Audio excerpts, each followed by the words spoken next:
Magandang araw sa lahat, lalo na sa kagalang-galang Guro Dr. Dennis Bulocura.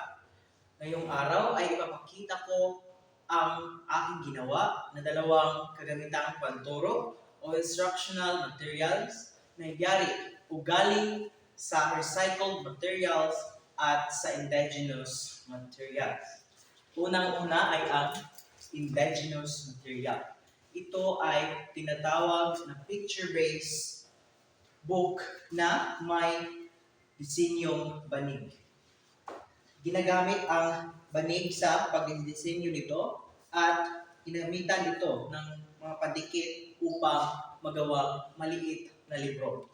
At ito ay may lamang mga topiko na tungkol sa epiko at ito ang mga larawan na halimbawa sa libro na banig.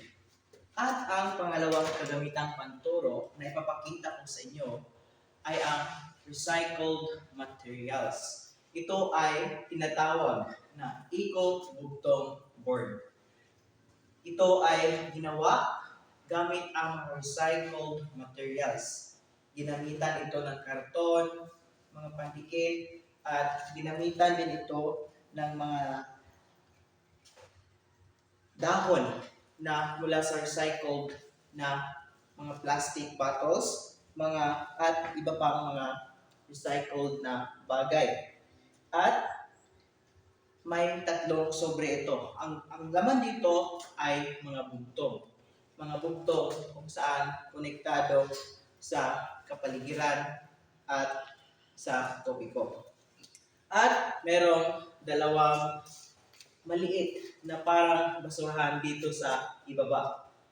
Hindi ito literal na basurahan. Ito ay nilagyan ng mga papel kung saan dito ang mga pangalan ng mga mag-aaral na kung sino ang mapili, sila ang sasagot sa mga bugtong na nasa sobrang ito. At yun lamang ang aking nagawa at naipakitang dalawang kagamitang panturo na mula sa indigenous material at recycled material.